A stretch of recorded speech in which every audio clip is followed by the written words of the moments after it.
This is the story of one special winter in the lives of Pocahontas and the Jamestown settlers.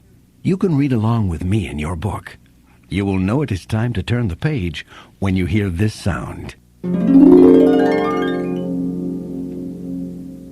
Let's begin now. Dear John, thanks to you, a great day has come. The food you sent finally arrived, and tonight, in honor of the occasion, we're having a feast with the Powhatans. I know what you're thinking. The supplies were supposed to arrive in December, and here it is almost March. How did we manage to get by? Now that is a story worth telling.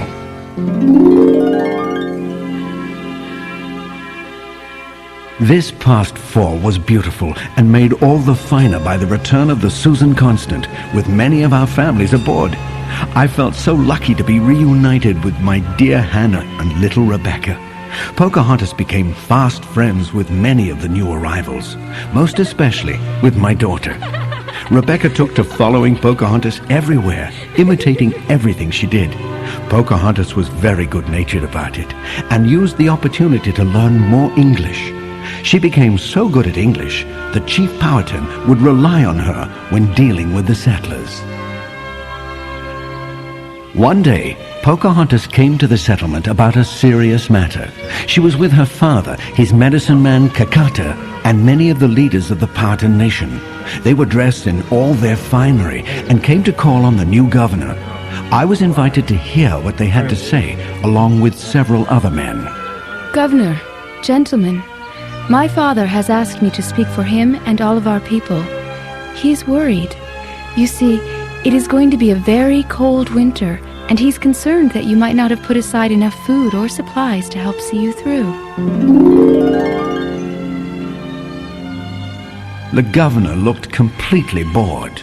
A very cold winter. Now, whatever makes the good chief think that? Pocahontas gazed at the governor, willing him to understand.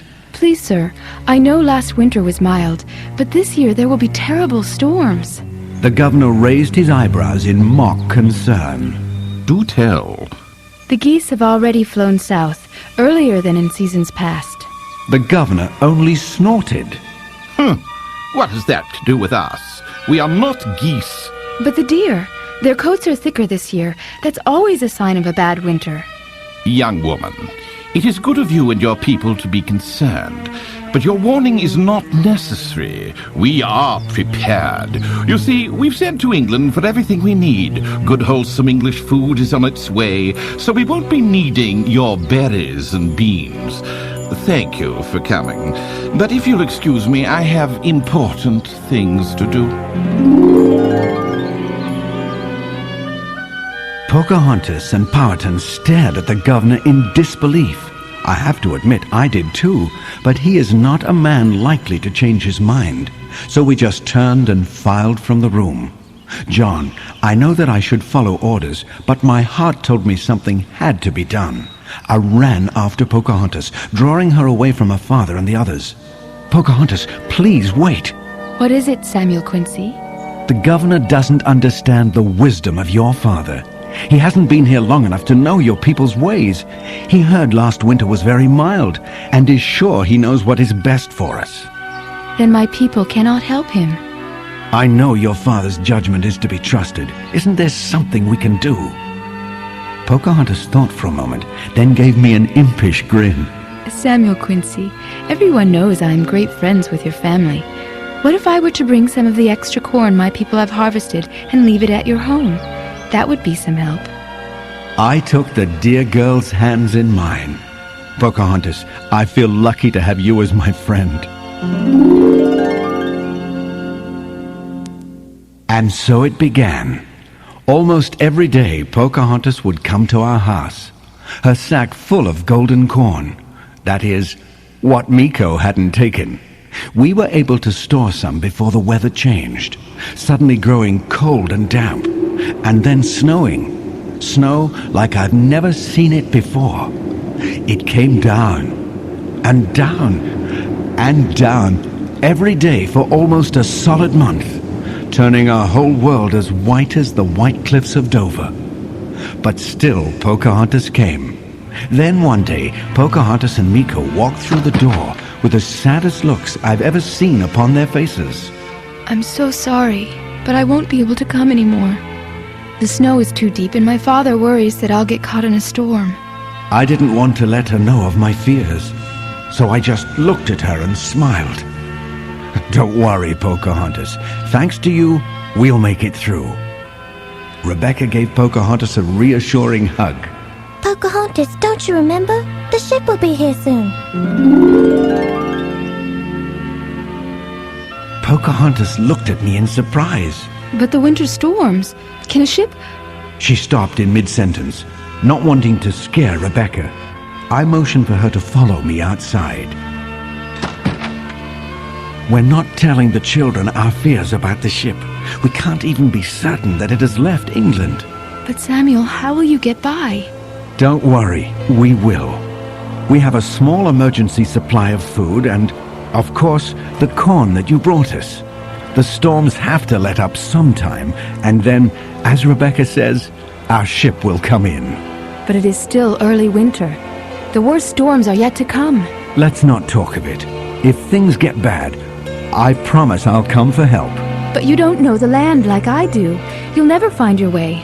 I smiled and made my voice sound like someone Pocahontas and I both know well. Now don't worry, I've gotten out of worse scrapes than this. She smiled back. You just can't think of any right now. In the weeks that followed, Pocahontas stayed close to home, often playing with Nakoma in the snowy fields. They heard nothing from the settlement and could only hope that we were somehow managing in spite of the snow and storms. But we were not. A fire had ripped through the shed where the last of our supplies were kept, and there still was no sign of the ship. It was only the corn that Pocahontas had brought that kept our poor settlement alive. But just barely. Then, early one morning, while Pocahontas and Nakoma were in the woods not far from their village, Nakoma spotted something in the snow. Pocahontas! Look! Nakoma! That's Samuel Quincy's hat! He must have been coming to get help! Something has happened! We have to find him! Hurry! Pocahontas rushed back to her village to find her father. But her father and many of his warriors had left to take supplies to Powhatan villagers on the far side of the forest. Pocahontas sought out the wise medicine man. Kakata, I have a bad feeling about the English settlement. They must be out of food by now. I know my father wouldn't want me to go to Jamestown without him, but I have to. I just have to. Nakoma will come with me. Please, Kakata, may we have your permission to go? Kakata looked deep into the fire. Then he quietly nodded at Pocahontas. At this, she jumped up and ran outside. Nakoma! Nakoma, we're going! Come quick and help me pack. The two girls burst into the longhouse where the Powhatans kept their winter supplies. Just look at all this food, Nakoma. Even warm skins. We can take what the tribe won't need and there'll be plenty left. But Pocahontas, how will we carry it all? Pocahontas looked around for a solution. Then she shouted, Miko! Miko is going to carry it? No. Guess again. Nakoma spotted Miko, curled up in Pocahontas' canoe. We'll fill the canoe and pull it along. Good thinking. They must have been about halfway to Jamestown when a bad storm blew up. You've never seen anything like these storms, John. The snow blows so thick you can't see your hand in front of your face. The wind snatches your breath away. Your cheeks sting. Your eyes water. Even the air goes so white that north, south, east, and west all look the same.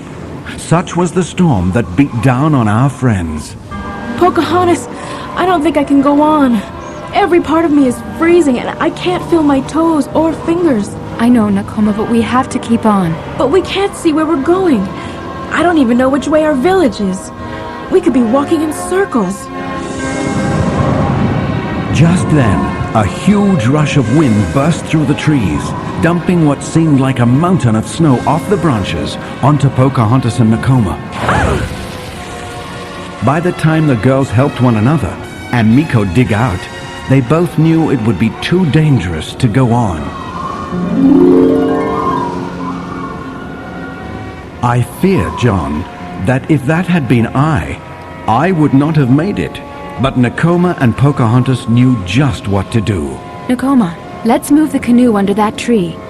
Acting swiftly, the girls pushed the canoe up against a tree where the snow hadn't drifted. Then, working as quickly as frozen fingers would allow, they took the skins and draped them over the branches of the tree, tying them down to make a lean-to. The rest of the skins they used to make a bed. Nakoma shivered. At least we have lots of food. Pocahontas reached up and pulled down an icicle. And water, too. The next morning dawned sunny and bright. The first sun anyone had seen in weeks. Pocahontas opened her eyes on a world so quiet, so still, so perfect, it took her breath away. Nakoma, look. The trees were all hung with crystals that swayed in the air like glittering jewelry, and every branch and bough was wearing a mantle of pure white snow. When the early morning sun hit the trees, turning the snow and icicles into rainbows of color, Nakoma gasped. Pocahontas, have you ever seen anything so beautiful? After Pocahontas, Nakoma and Miko shared another meal of nuts, berries, and icicles. They packed up the canoe and once again headed for Jamestown. As they neared the settlement, Pocahontas grew very quiet. I feel so lucky to have seen this morning. I know just how you feel. Now, if only we find Samuel Quincy. I think this day will be perfect. But the first person they saw on reaching Jamestown was not me at all, but Chief Powhatan. Worried about Pocahontas, the chief had come in search of his daughter. She threw herself into her father's arms. Once assured that both Pocahontas and Nakoma were safe, the chief turned his attention to us. Like the land he'd just come across, Jamestown was also covered in snow, with some drifts so high they reached the top of buildings. Powhatan and his warriors began at once to help us dig out. Pocahontas went up to Powhatan. Father, I fear something awful has happened to Samuel Quincy. I must try and find him. Nakoma smiled at Pocahontas. Come on. I'll bet he's safe and snug at home, sitting in his favorite chair. My wife saw them coming, and before they could even knock at the door, she had flung it open and was hugging both girls. Come in, come in. Samuel kept saying he knew you'd find a way to help. As for myself, I was so happy to see them that, in spite of my fever, I managed to sit up in bed. I'm sorry I wasn't able to get through, Pocahontas. When things couldn't get worse, I started out for your village. But a storm came up and I lost my way. I even lost my hat. I knew if I didn't retrace my steps before they were blown away, I might not ever make it back. So home I came, crawling at the end. Rebecca gave me a hug. We heard him calling. He'd almost made it back to our cabin and was in pretty bad shape, but we're making him all better. I smiled at Pocahontas. Seeing you, I feel better already. She smiled back. I had to come. I found your hat, and a good neighbor always returns what she finds. Speaking of which... Pocahontas and Nakoma dashed from the room, then skipped back in carrying baskets full of nuts, corn, and berries. I found some other things I thought you and your friends might be missing. John, those supplies, and the rest her people sent in the weeks to follow, kept us alive through this harsh winter. So when the ship finally arrived 2 days ago, there was only one thing to do. Have a party. A celebration in honor of Pocahontas and the Powhatan people. Everyone's coming.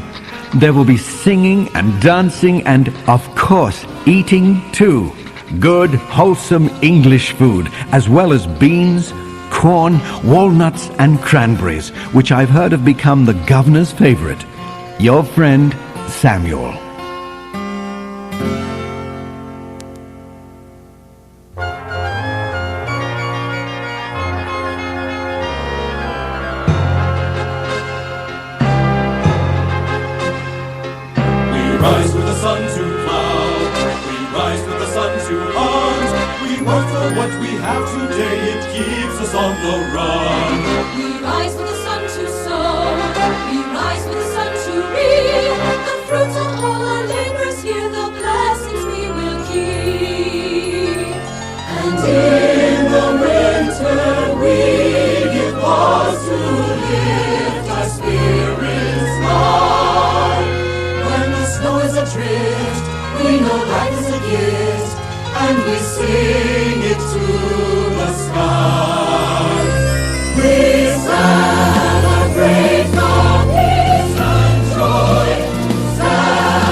faces bright and gay.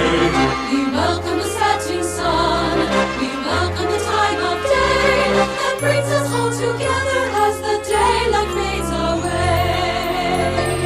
And in the night time is the right time to light our candles bright.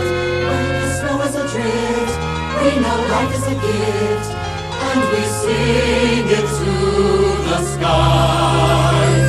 We celebrate the peace and joy, celebrate our way of life, celebrate this time of year. We celebrate, we celebrate the peace and joy, celebrate our way of life, celebrate this time of year. We celebrate, we celebrate. That was the end of the story. If you'd like to hear it again, just turn the tape over.